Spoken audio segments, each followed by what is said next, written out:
Over the past month, SoFi investors haven't been asking whether the stock can go higher, they've been asking whether it was mispriced. Shares pulled back more than 14%. They rebounded quickly, so the real question is this: was it just market emotion, or did the market miss a real structural shift?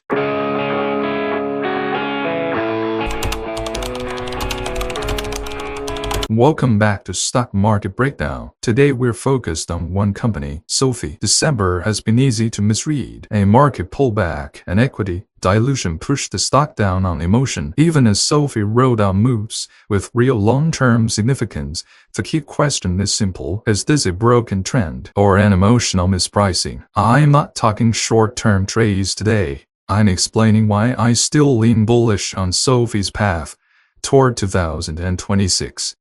Let's start with the most direct development. SoFi recently announced the launch of SoFi USD, a US dollar stablecoin issued by SoFi Bank, a fully backed one-to-one by cash reserves.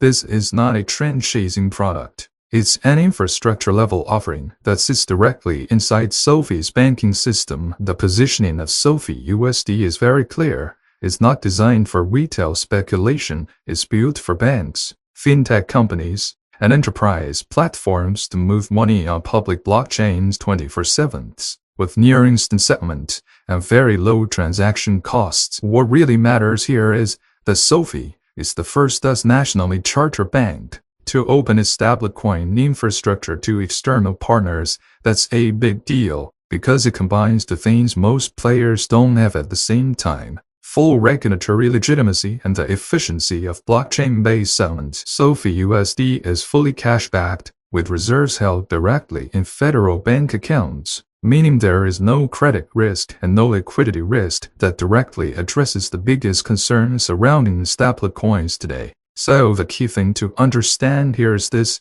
SoFi isn't launching a coin, it's extending the banking and payment infrastructure it has built over the last decade into the next generation of settlement systems. This is about expanding SoFi's financial foundation, not about creating short-term hype for the stock.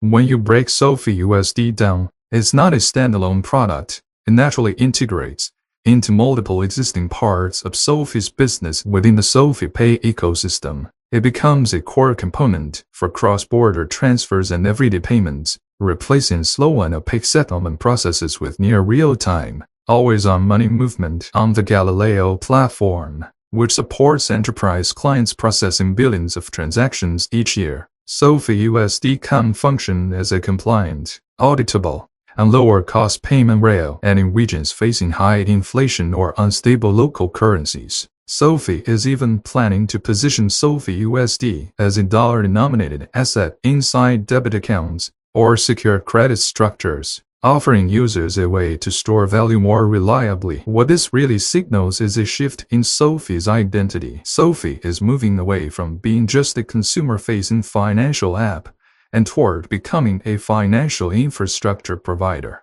Instead of relying purely on user growth or single product monetization, it participates directly in payment flows, clearing, and liquidity movement across the financial system. Seen this way, SoFi USD looks more like a platform upgrade than a product launch. The market may not price this in immediately, but over time it raises the ceiling on what SoFi's business can become.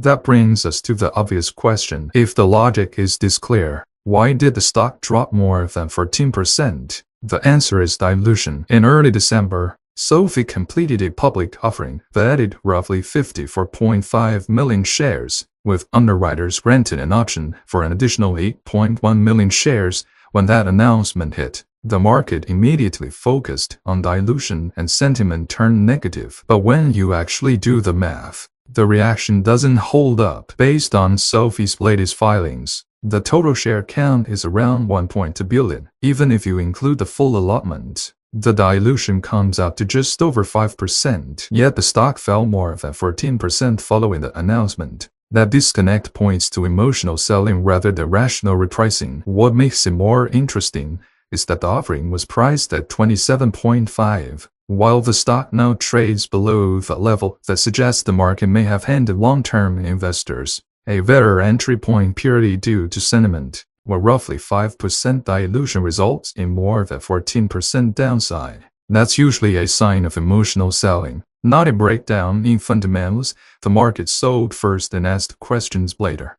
Now let's remove emotion and look at the data. Over the past 5 years, SoFi's growth hasn't slowed. Member count increased from 3.46 million in 2021 to 12.6 million. By Q3 2025, product count grew from 5.1 million to 18.5 million, representing a compound annual growth rate above 50%. Revenue followed the same trajectory, rising from roughly 1 billion to a 2025 guidance of March 5 billion. Adjusted EBITDA expanded from 30 million in 2021 to nearly 1 billion this year. If you apply the rule of 30, SoFi has exceeded the benchmark consistently across very different macro environments. These numbers weren't driven by a single market cycle. They reflect sustained expansion in both users and product adoption. From a fundamentals perspective, SoFi's growth engine hasn't been disrupted. Members, products, revenue,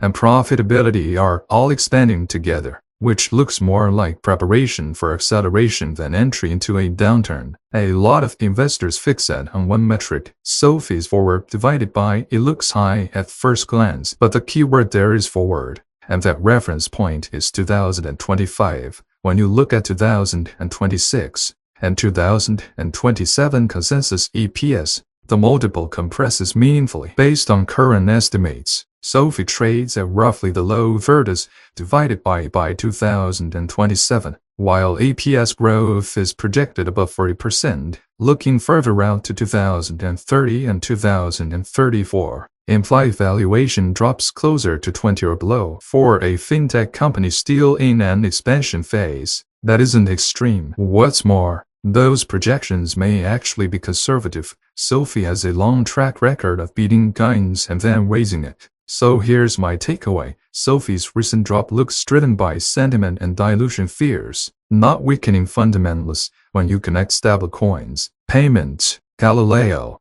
and member growth, you see a fintech moving up the value chain. Volatility remains, but looking toward 2026 and beyond, SoFi is still worth tracking. Let me know your take. This is Stock Market Breakdown. See you next time.